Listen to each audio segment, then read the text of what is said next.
प्यारे विद्यार्थियों, पांचवा व्याख्यान अंग्रेज नेपाल संबंधों पर। यह अंतिम व्याख्यान भी है। अंग्रेज और जो नेपाल के बीच जो भी संबंध रहे उनके बारे में। विगत व्याख्यान में हमने किया था कि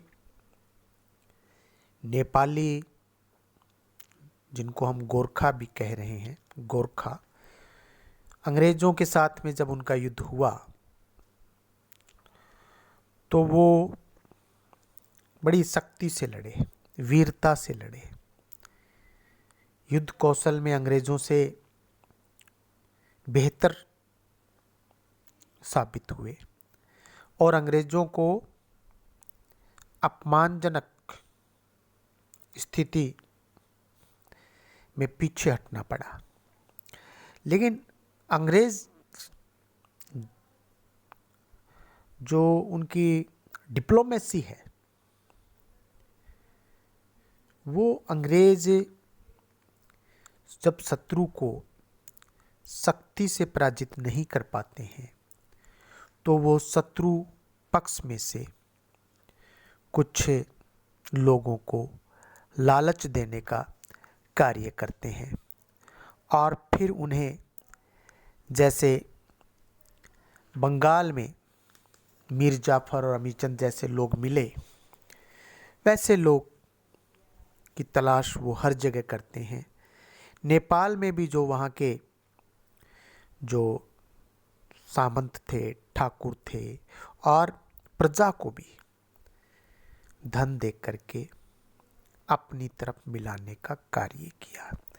तो ये जो इनकी डिप्लोमेसी थी, वो लालच देना, धन देना, खरीद लेना, इस डिप्लोमेसी में नेपाली, जो कि बड़े स्वाभिमानी एक कौम थी, लेकिन उन्हीं में से जब कुछ गद्दार निकल गए तो फिर अंग्रेजों पर विजय प्राप्त करना उनके लिए कठिन कार्य हो गया। और जून 1815 में जो युद्ध शुरू हुआ था वो लगभग बंद हो गया। नेपाल के महाराजा ने अपने कुल पुरोहित गुरु गजराज मिश्र को British political agent bread Shah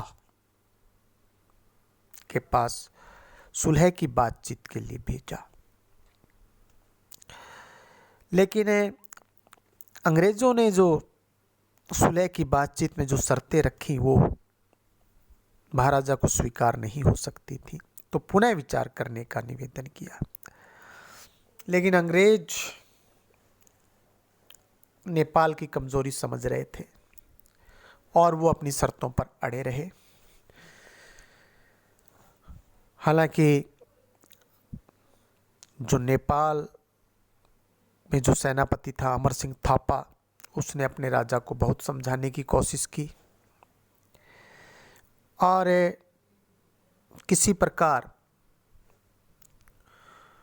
दोनों पक्षों में 7 माह तक जो है वो लगभग शांति बनी रही।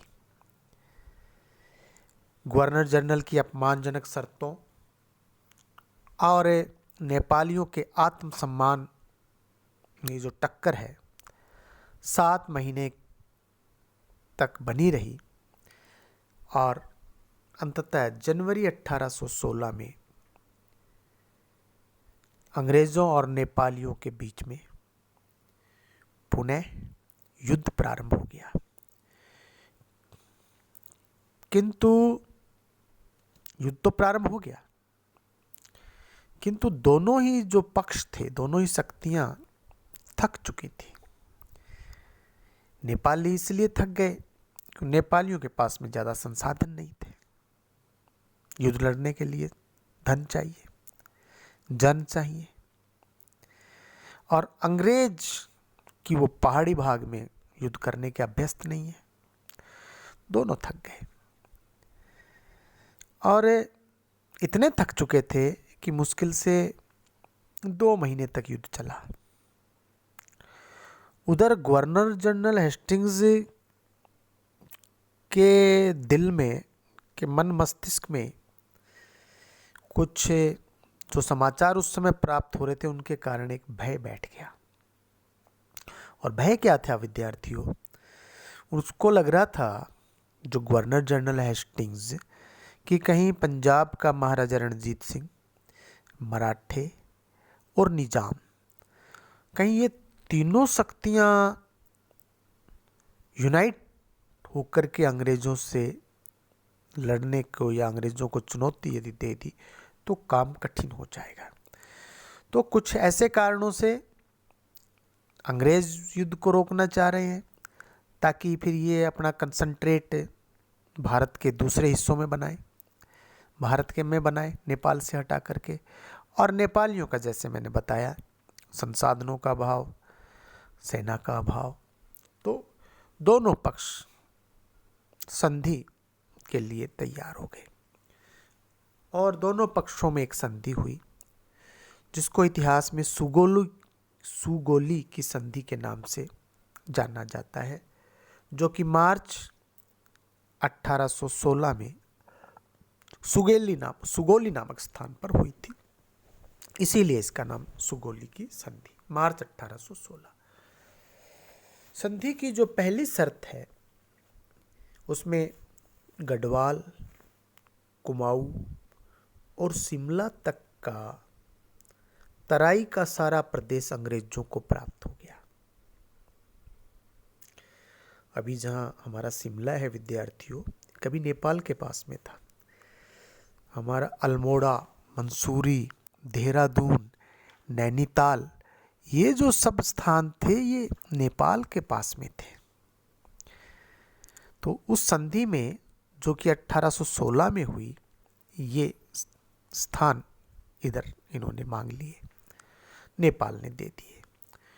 दूसरा संधि का बात, नेपाल ने यह स्वीकार कर लिया कि एक अंग्रेजी रेजिडेंट काठमांडू में रहेगा। पहले इस बात पर आपत्ति थी। अमर सिंह थापा ने बहुत समझाने की कोशिश की नेपाल गवर्नमेंट को कि अंग्रेज रेजिडेंट नहीं रखना है। यहाँ तक कहा कि इसके बजाय युद्ध करके मरना अच्छा है। लेकिन नेपाल के शासक ने संधि की और अंग्रेजों की यह एक जो बात अंग्रेज रेजिडेंट वह स्वीकार कर ली। संधि की तीसरी धारा, नेपाल के राज्य को स्वतंत्र, अंग्रेजों ने कह दिया कि भी तुम एक स्वतंत्र देश हो, को स्वतंत्र रहने दिया गया। किंतु गोरखों ने यह वचन दिया कि विदेशियों को अपने यहाँ सेवा में नहीं रखेंगे। दोनों में पैक्ट हो गया, समझौता हो गया कि नेपाल अंग्रेजों के प्रभाव से मुक्त है। गोरखों ने कह दिया कि भी हम किसी को भी, ना फ्रांस वाले को रखेंगे अपने यहाँ, अंग्रेज जहाँ भी भारतीय या इस हमारे उपमहाद्वीप में या भारत में जिस भी राजा से संधि करते थे तो उसमें एक क्लॉज ये भी रहता था कि किसी विदेशी को अपने यहाँ नौकरी नहीं दोगे आप। विदेशी में खासकर उनका जो इशारा रहता था वो फ्रांस के लोगों की तरफ रहता था कि फ्रांसिस को आप यहाँ पे नौकरी नहीं देंगे। वो बात यहाँ भी है कि किसी विदेशी को नेपाल अपने यहाँ नौकरी पे नहीं देगा। चौथी धारा, सिक्किम को एक स्वतंत्र मान लिया गया। सिक्किम पर नेपाल का कब्जा नहीं रहेगा। सिक्किम की जो रियासत है उसको अंग्रेजों ने कह दिया कि भाई ये भी स्वतंत्र रहेगी लेकिन नेपाल के अधीन नहीं रहेगी। और ये जो चार धाराएं रही, पांचवी बात हम यह कह सकते हैं कि नेपाल और अंग्रेजों के बीच में मैत्री संबंध स्थापित हो गए। ये जो संधि हुई जिसमें कुमायूं, गढ़वाल, शिमला और उसके आसपास के क्षेत्र जिनमें अल्मोड़ा, मंसूरी, देहरादून, नैनीताल, ये सारा प्रदेश अंग्रेजों को मिल गया, यानी कि ब्रिटिश भारत को मिल गया। काठमांडू में अंग्रेज रेजिडेंट रखने की बात स्वीकार हो गई। नेपाल की स्वतंत्रता की बात स्वीकार हो गई। सिक्किम भी स्वतंत्र, ये बात भी स्वीकार। और नेपाल और अंग्रेज ब्रिटिश भारत में मैत्री संबंध। लेकिन सेनापति बलभद्र सिंह इस संधि को स्वीकार करने के लिए तैयार नहीं था। राजा तैयार है। सेनापति अमर सिंह थापा, उसने भी पहले राजा को कहा। बलभद्र सिंह को तो इतना अपमानजनक लगा कि वो अपने मुट्ठी भर सैनिकों के साथ पंजाब के महाराजा रणजीत सिंह के दरबार में चला गया और वहाँ नौकरी कर ली। और जब रणजीत सिंह और अफगानों के बीच में युद्ध चल रहा था तो वहाँ उस युद्ध में लड़ते लड़ते उस वीर नेपाली ने, बलभद्र सिंह ने अपने प्राण त्याग दिए। अब बात करें विद्यार्थियों इस संधि के परिणाम की। देखिए, सुगौली की संधि के फलस्वरूप भारत और नेपाल मित्र देश हो गए और वो मित्रता आज तक चली आ रही है। हालांकि अभी जो वर्तमान है उसमें भारत नेपाल के संबंध बहुत ठीक नहीं है, क्योंकि उसका एक और पड़ोसी है जो चीन, वो भारत को कमज़ोर करने के लिए नेपाल को कर्ज देता है, नेपाल को लोन देता है, नेपाल के यहाँ अपनी पॉलिसीज चलाता है, नेपाल के प्रधानमंत्री तक के लोगों को खरीद करके भारत विरोधी गतिविधियां वहाँ पर वो चलाता है चीन। लेकिन उससे पहले तक भारत और नेपाल के बीच में संबंध बहुत ही बढ़िया संबंध रहे। यहाँ तक कि दोनों देशों के बीच में कोई जो बॉर्डर जो है वो ओपन बॉर्डर था। दोनों देशों के लोग अभी भी आते जाते हैं, तो एक दूसरे की सीमाओं में आ जा सकते हैं। आप यहाँ देखते हैं बहुत सारे नेपाली नौकरी करते हैं, खासकर चौकीदारी में, खासकर कुकिंग में। तो ये सुगौली की संधि से चला आ रहा था। गोरखों ने संधि का बड़ी ईमानदारी से पालन किया। उसी समय मराठों से लड़ाई छिड़ने की संभावना से हेस्टिंग्स ने, जो गवर्नर जनरल था, तराई का अधिकांश प्रदेश गोरखों को वापस लौटा दिया। सारा नहीं लौटाया, लेकिन काफ़ी लौटा दिया। काठमांडू में रेजिडेंसी की स्थापना से अंग्रेज़ों को मध्य एशिया की गतिविधियों की सूचना मिलने लगी। तिब्बत या अफगानिस्तान से भारत पर आक्रमण की रूसी संभावना पर भी नियंत्रण स्थापित हो गया। अंग्रेज़ों का राज्य पहाड़ी प्रदेशों तक पहुंच गया और गढ़वाल व शिमला अंग्रेज़ों के हाथ में आ जाने से गोरखा और सिख, जो पंजाब का महाराजा रणजीत सिंह जो उस समय, उनके बीच में गठबंधन की जो संभावनाएं हैं वो समाप्त हो गई। यदि हम बात करें प्रदेश एरियाज वाइज, तो शिमला, अल्मोड़ा, मंसूरी, देहरादून, नैनीताल जैसे रमणीक पहाड़ी स्थान अंग्रेज़ों के हाथ में आ गए और आज भी भारत में हैं। और जो मैदानी हिस्सों के जो लोग हैं भारत में, वो वहाँ घूमने जाते हैं आज भी। नेपाल से मित्रता स्थापित होने से अंग्रेज़ों को न केवल सीमा निर्धारण और व्यापारिक लाभ हुए, अपितु उन्हें सबसे महत्वपूर्ण जो प्राप्ति हुई वो वहाँ से बहादुर सैनिकों की हुई। गोरखे अंग्रेजी सेना में भर्ती होने लगे और देश के सबसे बहादुर सिपाही अंग्रेजी सेना में सेवा करने लगे, जिन्होंने आगे चलकर अंग्रेज़ों को कई युद्धों में भारत से बाहर भी विजय दिलाई। दोनों विश्व युद्धों में अंग्रेज़ों की जो सेना थी उसमें फ्रंट पर नेपाली गोरखा थे। भारतीय इतिहास में इस युद्ध का बहुत महत्व है। इस युद्ध ने अंग्रेज़ों को उत्तर में प्राकृतिक सीमा प्रदान की और उनको उत्तर से किसी आक्रमण का भय नहीं रहा।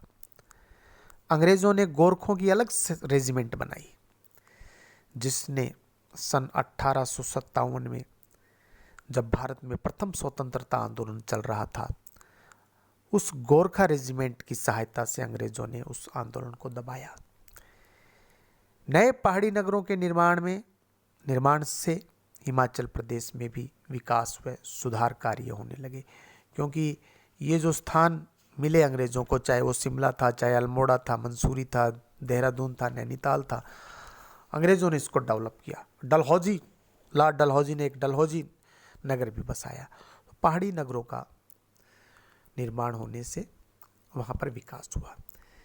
यद्यपि इस युद्ध से नेपाली साम्राज्य का एक अंग उससे तोड़ लिया गया और बहुत दिनों तक अंग्रेज रेजिडेंट के कारण नेपाली राजधानी के अंदर कई तरह की साजिशों और दलबंदियों का सिलसिला जारी रहा, फिर भी नेपालियों की स्वाभाविक वीरता, नेपाल के अंदर अंग्रेजों की अनेक कठिनाइयों और भारत के अनुभव से नेपालियों के शिक्षा ग्रहण करने के कारण अंग्रेजी रेजिडेंट के पैर नेपाल में जम नहीं पाए और सन 1816 से